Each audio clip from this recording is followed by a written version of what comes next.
Oh yes, we're switching gears now to another matter. Yes, you saw the launch of that report, or should we say the unveiling of that report by the president. A report done by the ICPC, but I think, was it housed under the Office of the Secretary to the Government of the Federation? Because we were all there when the president finally unveiled that report. And some honest people who have been found to be honest in the course of their work were honored at that particular ceremony. But to discuss a little more on the controversy that has been generated as a result of the report, so that there will be no controversy, so that we can have light on all the dark aspects of it. We have with us this morning Madam Rashidat Okodua, who is a spokesperson for the Independent Corrupt Practices Commission. You're welcome to Sunrise Daily this morning. Thank you very much, Mokwe, and good morning to Nigerians who are watching. Good morning. Just quickly, have you been surprised at the reaction that this particular report has seen? Not at all. We expected it. Anybody should have expected that reaction, and even more would come. We expect that more would come. In fact, when we were, undertaking the exercise, the phase 1, as we went along and were recovering items, and we were, distributing items that had been hoarded away, hidden away by the sponsors, we had reactions. We had even personal attacks. So it was something that was expected. Do you think, though, that the ICPC could be bearing any consequences as a result of undertaking this particular investigation? I want to believe, and I think we actually do believe, the Commission believes that we have very responsive leaders who would not take it out against us, take it out on us that we have done something like this. Both at the National Assembly and the Executive, we are very persuaded that they will not do so. There won't be backlash in terms of, when you say consequences, probably you mean maybe funding, maybe some other issues, but we believe that there won't be any such, because we think that they also are interested in moving Nigeria forward. So, of course, there will be this reaction, and it's for us to table the facts before them, and for them also to start looking inwards to see how processes can be better. So I don't believe there will be backlash. Well, I don't want to, dwell too much on the controversy, but one of the points that members of the House of Reps in particular, and I don't know why it is the House of Reps that seems to have been reacting the most fiercely to this. You didn't just focus on members of the House of Reps, did you? No. In fact, we did not focus on any legislator. Mm-hmm. What we did, we formed the group. Constituency Project Tracking Group is made up of ICPC, is made up of Accountant General's Office, it's made up of Budget Office, some media organizations, Premium Times, ICIR. It's also made up of there's an important member of that group, NIQS, Nigerian Institute of Quantity Surveyors. Now, that's the group. In choosing the projects to track, the leadership of ICPC, the chairman, the board, had no hand in it. The group had a steering committee made up of these members that have said ICPC had a representation, of course, being the lead agency.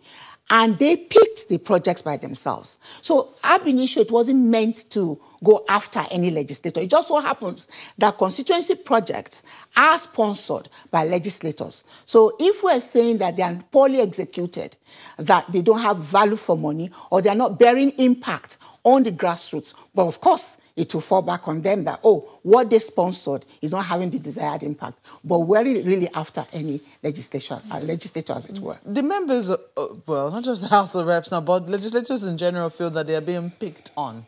How do you react to that? I just said now. I know. What I mean is, by picked on, they believe, why is the focus on the National Assembly? Why isn't the ICPC starting with, say, projects being executed by the executive, for instance? The constituency projects are implemented by the executive. Indeed. Through the MDAs. So it's not it's just the nexus between the executing MDAs and the fact that sponsors are legislators. That's just the thing that is connecting the legislators to the projects. Otherwise, it is the MDAs that we are looking at, their processes, their procedures for executing these contracts. So tell us what you found. All right. We found a number of things. We found that, in theory, these projects are supposed to go through procurement processes, complying with all the principles of, fundamental principles of procurement, planning, competitive bidding, making sure that the contractors are qualified in terms of professional expertise, in terms of financial wherewithal, and so on and so forth. But in actual fact, that is in practice, what we found was different. We found that these projects are not backed by solid plans, ab initio, from the very start. The executing agencies, the executing MDAs, and the sponsors of the projects, there is no synergy between them to plan the projects from beginning. Usually, the projects are simply inserted into the budgets of MDAs. In fact, I have a letter, which I'll show you later, of an agency complaining to its own ministry to say, please stop constituency project insertions in our budget because it takes most of the money. We found that, so in practice also we found that rather than comply with procurement processes, we find the hand of the sponsors in the actual contract award. They are the ones who usually will recommend the contractors who will do the job. And of course, with collusion with, by the public officers who do insider information and all that, it will appear on the surface that these contractors got the awards fair and square. But in actual fact, and then we also found out that most of those contracting or contractor companies are owned directly or indirectly by the sponsors. In some cases, we found that it is even the personal, CAC documents have shown us in some instances that the directors of these companies are sometimes the sponsors themselves or their wives and children. We found that sometimes it's their personal aides that execute these projects. We found that the MDAs, they're actually intimidated. There's so much influence from the sponsors that they are browbeaten. The MDAs are browbeaten into submission. So you find that where an MDA resists and says, you cannot influence the contracting process, we are going to choose a contractor through the normal processes, you find the sponsor hitting back by not giving the site, the project site, for the thing, by not telling them where it's supposed to be sited. And let me give an example. The Upper Benue River Development Agency Authority, we had to direct them, instruct them to go to the traditional institution, to go and ask for where to site water projects, because the sponsor refused to give them the project site. We found also that some of the sponsors site projects on their personal property, something that is meant for the community. In one instance, in Sokoto, you found a project consisting of a police station, school, and police station with staff quarters, school blocks for the children of the police, and staff quarters for the teachers, and water, borehole, all sited on the private farm of the sponsor. The community is 5 kilometers away. The communities that are supposed to benefit from the police station and all the other amenities sited 5 kilometers away. In fact, the community, Modo community, complained to us that that project is not for them, it's for that person. We found lots of empowerment items stashed away since 2-3 years of acquisition, of procurement, stashed away in the compounds of sponsors, not distributed. It was ICPC that caused the distribution of those items. We found that we found something that is very, very intriguing.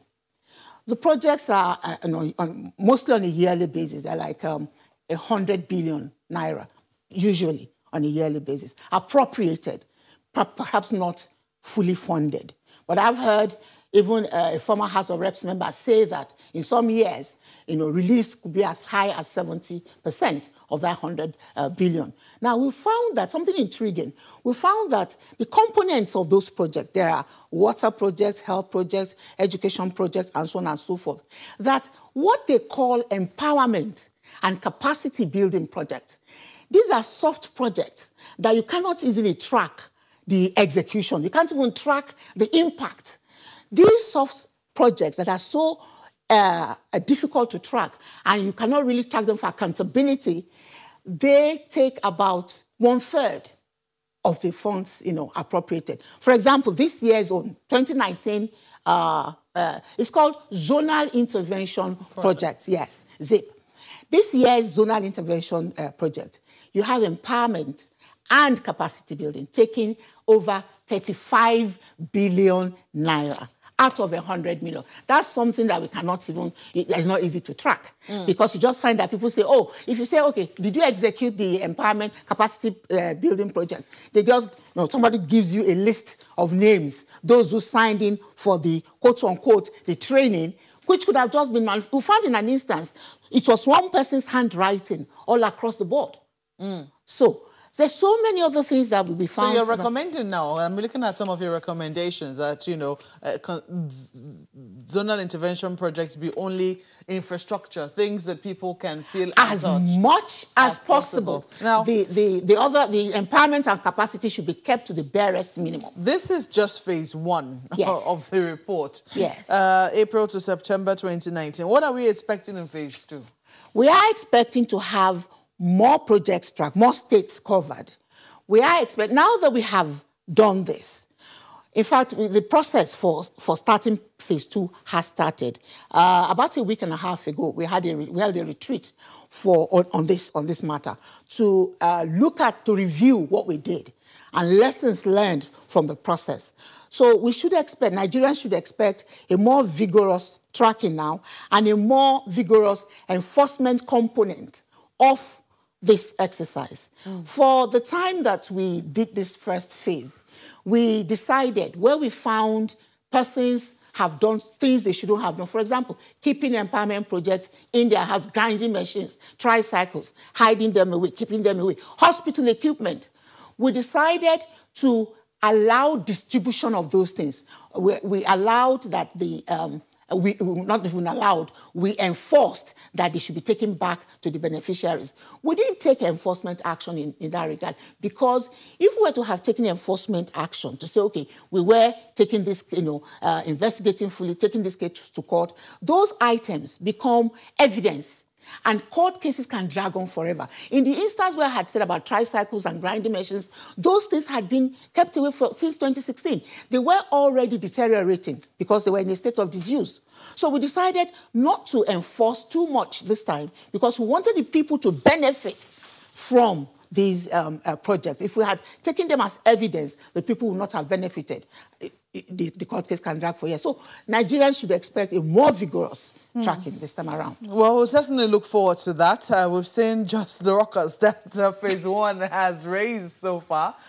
We'll certainly look forward to phase 2 and hope that there will be a higher level of compliance when zonal intervention projects where zonal intervention projects are concerned. We have to thank you so much. May I say something quickly? Part of what to expect. ICPC is rolling out an awareness on this constituency project this week. It's called My Constituency, My Project, for citizens to actually be interested in monitoring the constituency projects by themselves. They can call ICPC for their allocation for the year, and we'll give them the figure. Interesting. So, Madam Rashida Tokodu, on that point, we have to say thank you for coming on Sunrise Daily. She's a spokesperson of ICPC. And you'll definitely see more of her in the coming days. But Sunrise Daily continues in a moment. Please stay with us.